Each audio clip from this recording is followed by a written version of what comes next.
Mais au moment, bah, tu réalises pas forcément la gravité de la blessure que t'as, quoi. Et à ce moment-là, tu te dis, putain, c'est quoi? À partir de là, tu peux plus travailler comme tu veux, tu peux plus sortir comme tu veux. Ça change en fait tout ton quotidien. Mais bah, après, avec les années qui passent, tu te dis, bah oui, bah, en fait, c'est partie du jeu, quoi, en fait. On fait les cons dans un ring, on s'entraîne pour ça, mais même avec tout l'entraînement et toute la préparation que tu as, une blessure, quand ça arrive, bah ça arrive. Choisis pas. Donc, ouais, il y a des petites phases comme ça où tu te dis, vas-y, c'est rien ce qu'on fait. Mais très vite, c'est rattrapé parce que bah, justement, tu as envie de produire un show super bien, tu as envie d'être vachement mis en lumière et tu as envie en fait de faire kiffer les gens surtout quoi. Bah tu vois, c'est bien que tu amènes ça parce que je pose cette question parce que on le sait tous, tu prends énormément de risques en étant un catcheur hardcore, un catcheur qui utilise des armes, qui saute partout dans des débris, utilise sans aucune mutuelle. On va pas se mentir, sans aucune mutuelle. Est-ce qu'il y a une raison pour ça? Est-ce qu'il y a une raison pour te dire, ah ça c'est mon style ça, ça je vais prendre ça. En vrai, ça c'est un peu l'argu que je donne pour ceux qui par exemple aiment pas le catch hardcore. Euh, En fait, dans le catch, l'avantage c'est que il y a un truc, c'est que tu peux trouver tout ce que tu veux dans le catch. Il y a un- Toi, par exemple, combien de temps toi tu m'as du catch par exemple? Tu dois mater ça depuis quoi? Depuis quand t'es plus jeune, donc peut-être tu m'as dit que t'as quoi, t'as 17 ans, ça? Ouais, ouais, ouais, tu balances ça tranquille. Bah en vrai oui, bah, Ouais, ouais. je dirais depuis que j'ai 9 ans. Depuis 9 ans. Ouais, donc ça va, t'as quand même eu le temps de mater plein de choses différentes. Donc t'as maté surtout de VVE, t'avais dû mater, t'as pu voir, si tu veux, par-ci par-là du catch japonais, etc.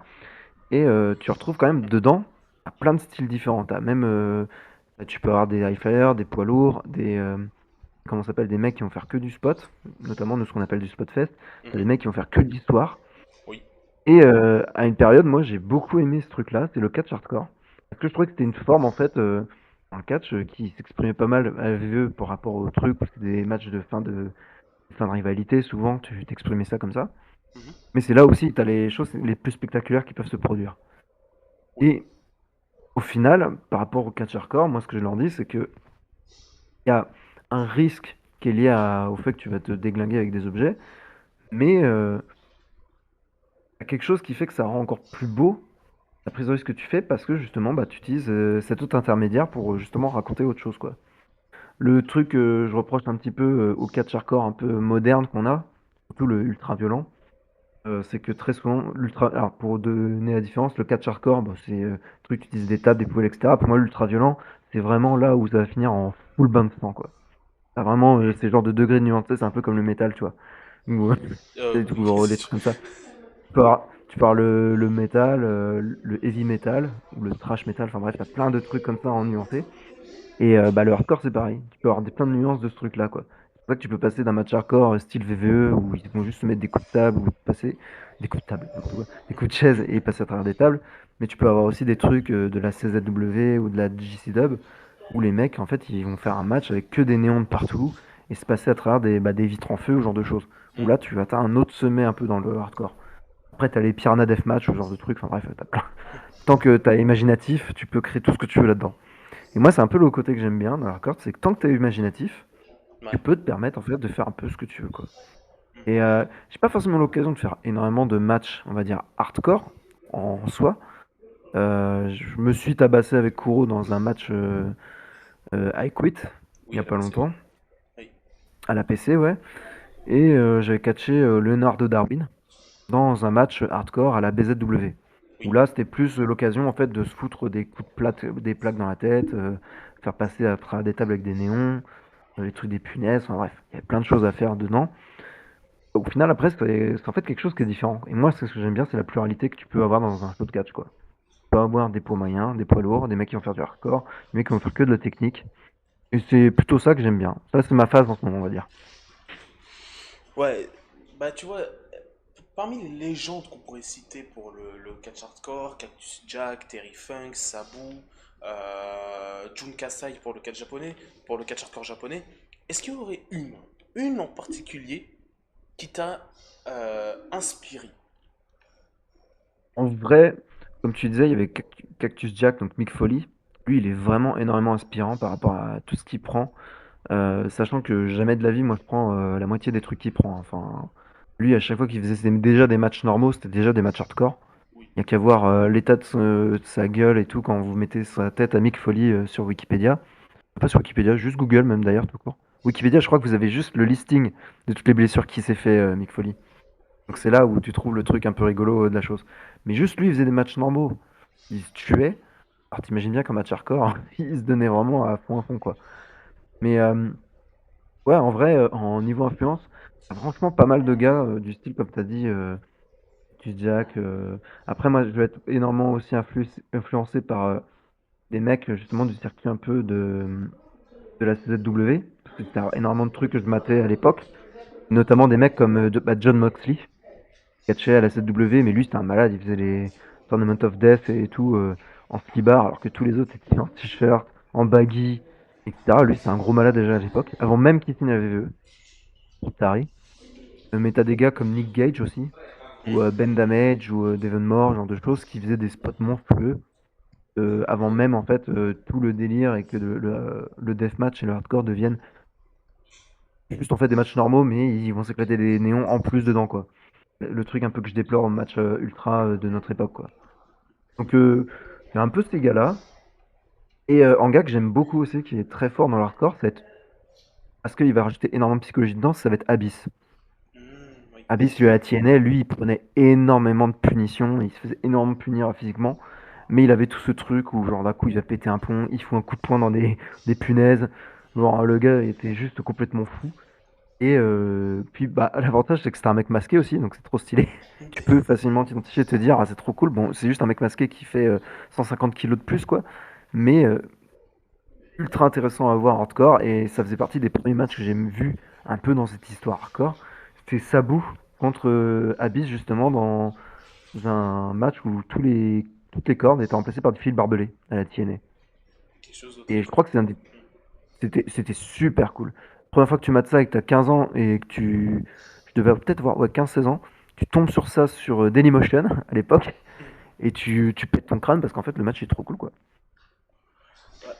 Tu vois, je pense que le catch hardcore, pour genre n'importe quel fan, genre on va dire basique, de catch qui a juste bouffé de la WWE comme moi, depuis qu'il est tout petit, sans jamais genre ouvrir un peu plus les choix, tu vois, hein, ouvrir un peu plus les choix, pour tomber sur du catch hardcore, c'est fou.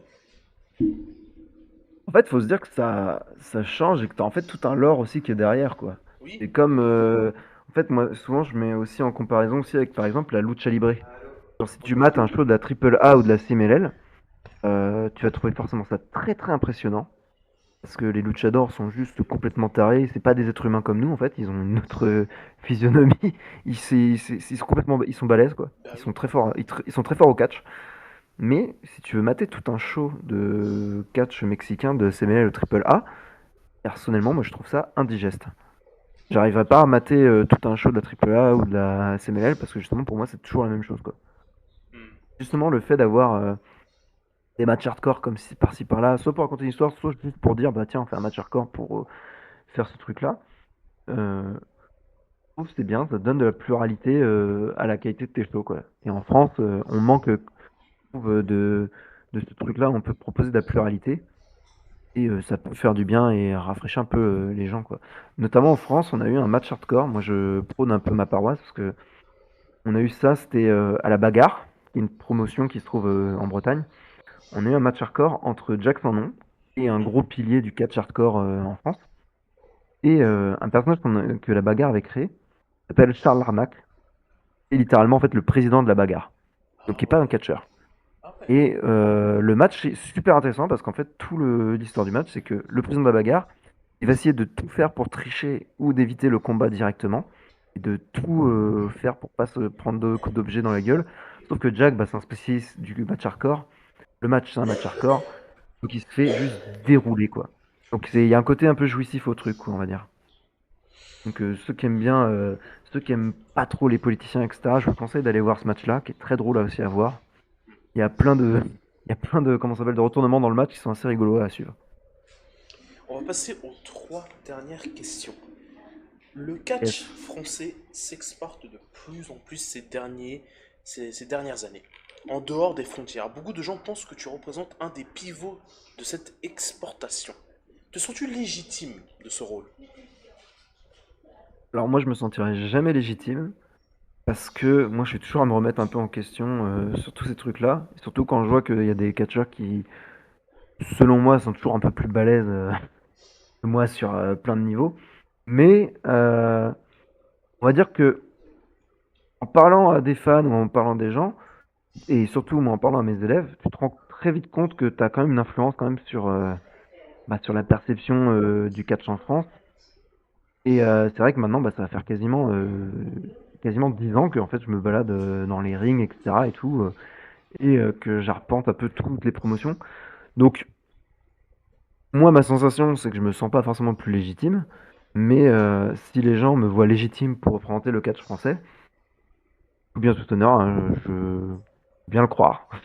Et ça, je vais pas contredire les gens, hein. Mhm.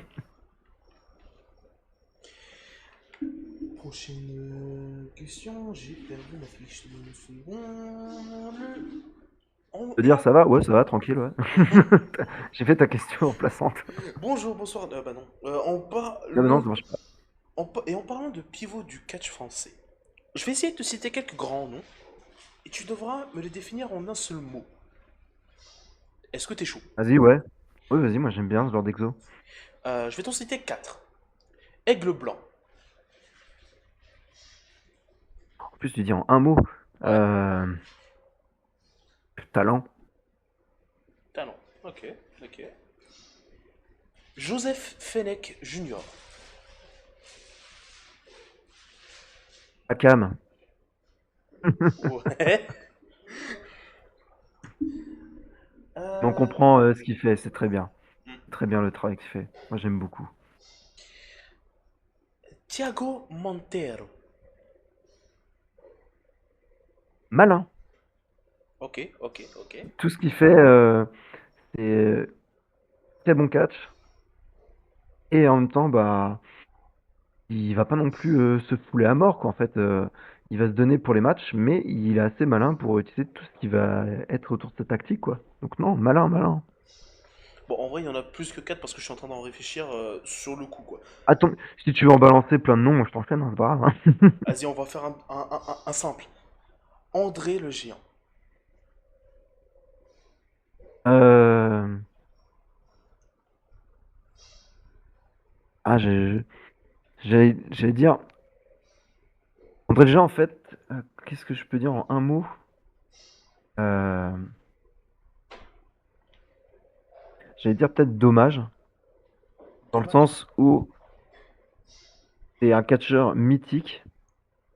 Même quand tu vois les vieux matchs qu'il fait la VVF ou même les matchs d'avant et tout, il est génial. Mais je trouve en France, il n'a pas eu la reconnaissance qu'il devait. Et il aurait pas dû mourir aussi jeune qu'en fait. Mais bon, après, c'est la vie des catcheurs aussi. Puis surtout sa vie hors norme qui fait que bah il est parti très vite, hein. Hmm, Après, il était malade, c'est autre chose, quoi. Et ouais, un peu dommage sur ça, mais après, bon, il reste génial, quoi. évidemment, évidemment. Shahira. Euh, Qui a été l'invité du premier épisode d'ailleurs. Ouais, ça va, oui, c'est pour ça, moi j'ai fait ma recherche aussi, hein. Tu Mieux fais que ça par moi, hein. affinité, c'est bien. Non, t'inquiète. Mais Shaira, en un mot, hmm, tenace. Pardon? Parce qu'elle tenace. Ah, ok. Parce que elle revient de très loin. Elle s'est cherchée pendant beaucoup, beaucoup de temps. Elle a eu énormément, je trouve, de difficultés sur son chemin. Et je pense qu'elle va en avoir encore d'autres si elle continue à se foutre dans les pattes, par exemple, d'un Thiago. Elle veut juste se faire buter, hein, en fait. Elle est conne ou quoi? Donc ouais, non, juste tenace. Faut qu'elle continue à tenir, c'est bien. Qu'elle continue à travailler. mais juste pour elle qu'elle cherche pas les coachs en fait. Qu'elle reste aussi à sa place sur ça.